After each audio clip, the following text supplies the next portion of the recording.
untreated obstructive sleep apnea and treated sleep apnea on our heart health.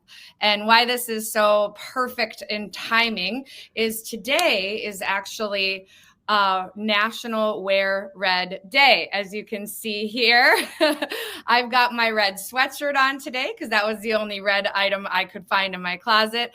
And Mike, too, has some red in his tie. So we're definitely representing. We just want to say thank you so much for joining us, hopefully on your lunch break or an hour or two after your lunch break on this very cold Friday, February in Minnesota is where I'm dialing in from today. But as we kick off, this, of course, is our February webinar. We're pleased to be on today and talk about a really important topic. But before we do so, I'd like to quickly make some introductions. My name is Kellie Jax, and I am head of growth at Gem Sleep. And I'm going to turn it over to Mike to quickly introduce himself. Hey, Kellie, great to see you. Thank you, everyone, for joining. I'm Chief Medical Officer of Gem, and I am a sleep specialist. Thank you so much, Mike. Well, we hope that the audience today is representing red as well, because as I mentioned, this is a very important topic and really impacts all individuals, young, old, male, female, you name it. So today we thought we would do something slightly different. As we were prepping for this discussion, Mike was sharing with me about how he retains and receives information, and a lot of it these days, as I'm sure you all can relate to, is through podcasts. And so Mike and I thought we would do kind of like a podcast-like experience to share the importance of treating obstructive sleep apnea and the impacts that it has on your heart. We'll talk about different symptoms. We'll talk about things you can do to ensure that you're living and leading that healthier lifestyle, and some things that can help you individually for your improved heart health as well. So what we're going to do is we're going to actually kick things off, Mike, as we discuss and talk a little bit about the importance of sleep in general, and then we're going to tie it into heart health. So Mike, why don't you share with us what some of those conversations that you have in your practice, I'm sure, on a daily basis with your patients? Sure. Thanks, Kellie. So sleep, to state the obvious, but it needs to be restated sometimes. Sleep is incredibly important. It is a third of our lives. It is programmed unconsciousness. So it's really important. Every single cell in your body is asking for rest and for sleep. Whether or not that's your skin, your eyes, your lungs, and in particular, your heart. A few things that we just notice: if we're not getting good quality sleep or enough of it, you're going to be tired. You're going to be sleepy. Your brain may not function as well as you would like it to. You could be a little grumpier during the day. As a general rule, don't make any big life decisions if you're sleep deprived. The converse of that, of course, is important as well, right? If you're getting good, healthy sleep, you're going to make better decisions. You're going to be more awake. You're going to be more alert. You're going to be able to attend to the relationships that really matter to you in your life. And everything that you do, from trying to learn a language to play a music instrument to make a basket in basketball, all of that will be better if you sleep better. You nailed that. And sometimes I wish I could just have you hook alongside of me when I'm having conversations with health plans, when I'm having conversations with brokers and consultants who work with employers, and when I'm working with the employer's HR team. Sometimes, Mike, I hear that sleep isn't necessarily a priority. And as you shared, it is extremely vital and critical and important to not only making a basketball hoop if you're a basketball player, but can you imagine the impacts it might even have on a workforce, whether you're staying alert while driving, whether you're taking naps in the middle of your work from home day, right? Those can all impact the productivity, presenteeism in that workforce. So I really appreciate you sharing that. And I'm sure I'll be bringing you along to continued conversations with that particular audience as employers are slowly but surely starting to really incorporate sleep into their benefits. These are the kind of conversations I'm excited to get in front of everybody and talk about. So now we're going to move into heart health, again, why we're all wearing red today. And so the next kind of topic I'd like to discuss is sleep apnea and the actual impact it has on heart health. One of the things that I heard, and I'd love to get your opinion on this or even validate this, is when you have obstructive sleep apnea, somebody told me it's almost like you're in fight or flight mode all night long. And I can only imagine what that impact would be on that heart. So if you wanted to expand a little bit on that, I think that would be really cool for our audience to hear a little bit more about that impact. Absolutely. Thanks, Kelly. So, yeah, so your heart serves to deliver nutrients, oxygen to your tissues, and then help take away waste and help take away carbon dioxide. And what is supposed to happen when we are sleeping is that our heart should get a rest, just like all of the cells in your body should get a rest. And we can actually see that when you're watching a healthy person sleep, what you are going to see is you're going to see the heart rate go down. You're going to see blood pressure go down.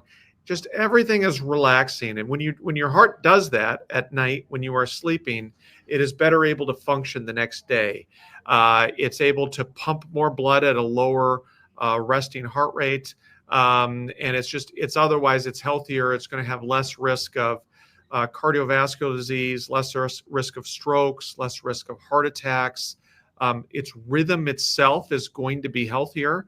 The more trouble we have sleeping, whether or not that's sleep deprivation or obstructive sleep apnea, can lead to more heart trouble. So just to reflect for a moment on what's happening with obstructive sleep apnea. So obstructive sleep apnea is the collapse of the upper airway during sleep.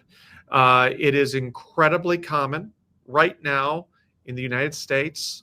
There are currently 40 to 70 million Americans with currently untreated and unmanaged obstructive sleep apnea, and that is increasing their risk for everything from fall asleep motor vehicle accidents to heart attacks and strokes. It requires testing to identify it. Fortunately, we've gotten a lot better at identifying sleep apnea. We used to have you come into a sleep laboratory. We can now do that at home, so that's great. But then once we understand that you have obstructive sleep apnea, that your airway is collapsing, how do we treat it? There's a couple different strategies to treat it. Most commonly is continuous positive airway pressure. It's just a mask that goes over your nose, blows room air, no added oxygen, just normal room air, pressurizes it, helps keep the back of the throat open. And if we can help you successful, if we can help people be successful on that treatment, they are feeling so much better and their heart is so much healthier. And we know this because if you have significant sleep apnea and it's effectively treated, basically all the good cardiovascular outcomes are improved. Fewer heart attacks, fewer strokes, fewer cardiac arrhythmias, lower blood pressure, better control of glucose and diabetes. And so in summary, sleep apnea is very important to identify. We can do it now in a very fairly straightforward manner. We can treat it, and with the right support, you can get your sleep apnea effectively addressed. And then because of that, your cardiovascular health is going to be significantly better. Yeah, absolutely.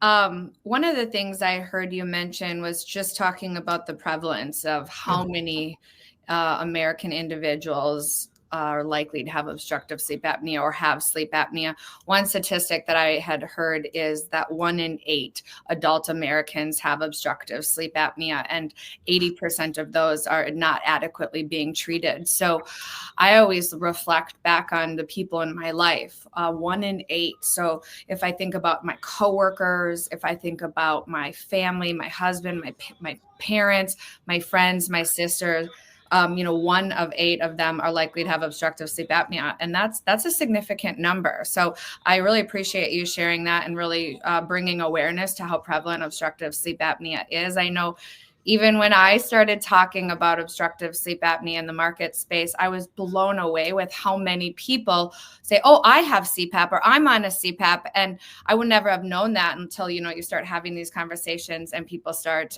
sharing, right, their story.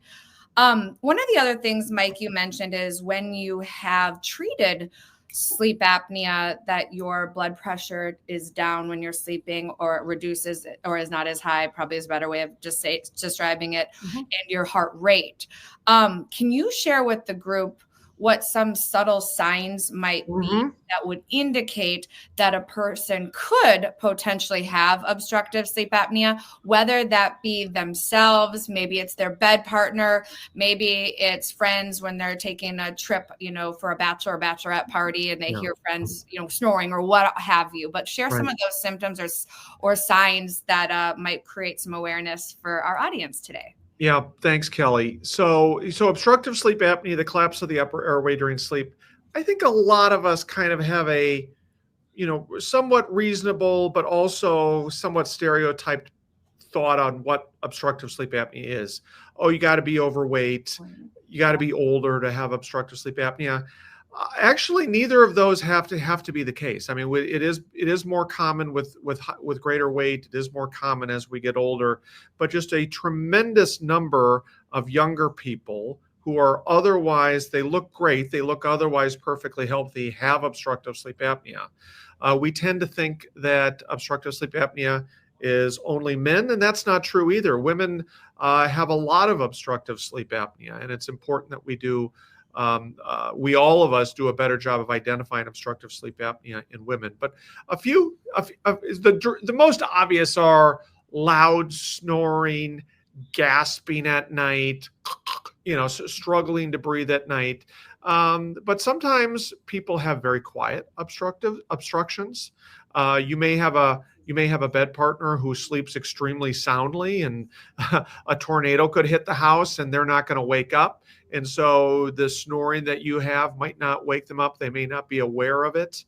Or many people may not have a bed partner and may be unawares.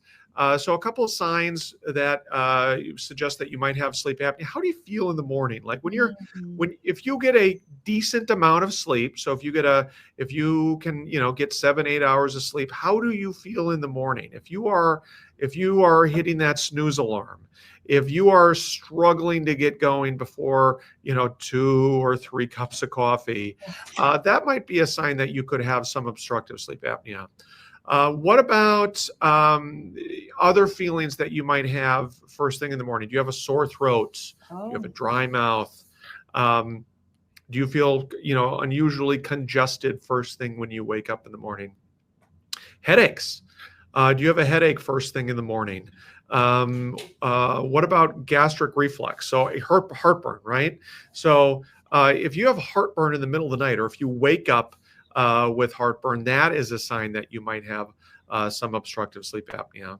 And then in terms of cardiovascular health, a very important thing is if you are one of the many, many people, or if you know someone who is one of the many, many people who have high blood pressure, not just at night, during the day. So if you have untreated sleep apnea at night, your blood pressure is high during the day. If you treat it at night, blood pressure goes down also during the day. Or is there anything in particular that you're just kind of struggling with your doctor to kind of figure out? Unknown fatigue, trouble with metabolic health, glucose, high glucose levels, those sorts of things. All of that together, and of course there's 8 billion of us, Kelly, right? So there's all of us this can manifest itself uniquely in lots of different ways. Well, Mike, I think you missed one. My husband realized he had obstructive sleep apnea because I was elbowing him. Right. And his arm started hurting from me elbowing him at night. Well, and that's a good point. Even just snoring in and of itself is concerning. And, if you enjoy having a bed partner, it's good to be a good bed partner on your end of the bed, on your side of the bed as well. Yeah, absolutely. Well, thank you so much for that. And as we are kind of walking through the different topics that we had prepared for today's discussion, I realized at the beginning of our conversation, our our podcast, excuse me, like experience, I was actually going to share a high level overview of GEM, which I did not do. But I think that's just okay, because the next thing Yeah. that we wanted to talk to the audience about is GEM health or GEM sleep, which I oftentimes use those words interchangeably. But Mike, I'd love for you to share how GEM sleep is different. Why are we unique in this space? And I'm pretty sure you're going to cover a little bit of what I had planned on presenting at the beginning of the conversation. So I'll turn it over to you for that. Certainly, Kelly. And if I miss anything, feel free to jump in. But Deal. so that a lot of it is just like, how do we meet people where they are? Sleep apnea often strikes people when they're younger, when they have school, when they have work. And the idea of treating all of this like a medical condition that requires staying overnight in a hospital is not a great way to take care of all of the millions and millions of people out there who are struggling with obstructive sleep apnea. So the first step is just to understand the incredible utility and the access we can have with the use of home sleep testing. So for most of my career, we've been taking care of people. We've been diagnosing people with obstructive sleep apnea in a sleep laboratory. Someone comes in overnight, they get hooked up with wires at night, and it often takes about an hour and a half to get hooked up, and then they sleep in a hospital bed, and we have a camera on them, which is not always conducive of the most relaxing state in which to get a good night of sleep. Then we have evolved over time to starting to use home sleep testing. And at first, much of this home sleep testing was basically all the things we did in the laboratory, but then you did them at home. So you had wires on at night when you were at home. There's a variety of home sleep tests, but one in particular that we use quite frequently is called the WatchPad 1. Is extremely easy to use. It is basically a wrist monitor with a finger probe on it. So it's a little bit just like wearing a glove at night for you to sleep with. So people are able to sleep at home in their own bed. For the most part, they are extremely unencumbered and they can just sleep normally. And that alone has really opened up the world for many people with untreated obstructive sleep apnea to get diagnosed. Next. Recognizing that yes, CPAP therapy, that's continuous positive airway pressure, that's the mask that goes over the nose.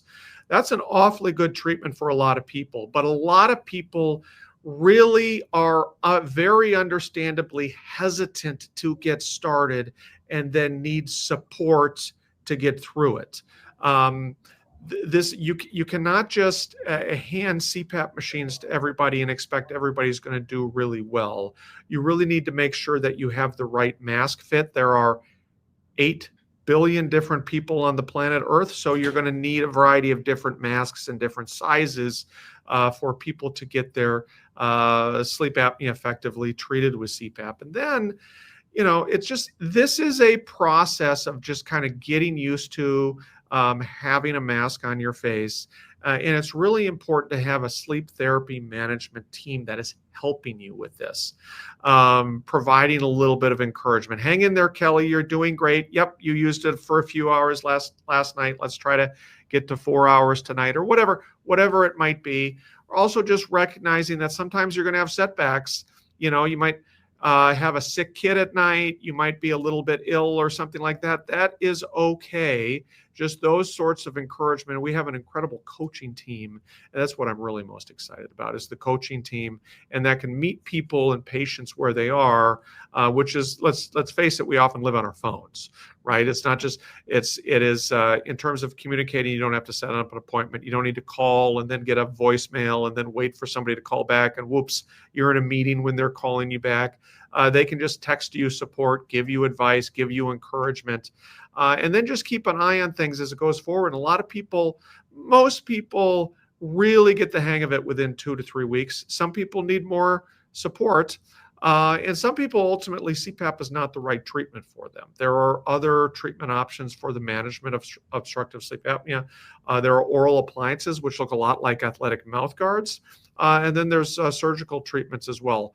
All of which is the strategy at GEM is just to meet people where they are, get an intake, which is, I forgot one of the points, which is you don't even need to go in person to see a doctor. You can do this online. You can fill out a survey online where we assess how likely you are to have sleep apnea, and then make sure that you're appropriate to get a home sleep test, meet you where you are, get diagnosed in your own home, and then get, most importantly, the support for treatment to get you to where you need to be. I think you represented the improved patient experience beautiful. And I love that you really honed in on the clinical and coach support of that patient. The only other piece that I'll mention for our audience as well is, in addition to the improved member or patient experience, is access to care. It's a really big topic. And so on average, I was literally on a call, and you know who you are if you're out there, this morning, and we talked about access to care. And a patient actually couldn't get into a sleep doctor in Alabama for over 5 months. And so that is a really huge differentiator as to why GEM is doing big things in this space. Patients are able to get with a clinician within a week, get a home sleep test shortly thereafter, and get diagnosed within 12 to 72 hours after taking that home sleep test. So going from 5 months to, a week and a half, depending on prior authorizations with the health plan, which varies slightly, access to care is a really big benefit to the GEM experience. And then timeliness to treatment as well. So after you get that diagnosis, working with the coach, figuring out what treatment plan works best for you. And GEM is a DME. So if it be CPAP, we can drop ship, if you will, that CPAP right to the patient's home, unbox the CPAP, and get you started successfully on that treatment very, very quickly compared to that traditional kind of brick and mortar experience. And then last but not least, Kellie, I like the way you made it sound like almost it's drone delivery. We don't quite have drone delivery yet, but that's the next step. And then did you say, whenever I say it, I always say, and we open up that CPAP, unboxing, unveiling it, I always do my emotions, but I can't also help before we wrap up here is the affordability piece as well. There's a significant cost savings when you go the GEM sleep path in terms of getting diagnosed and getting on treatment. The average cost to get diagnosed for obstructive sleep apnea across the US is about $1,300.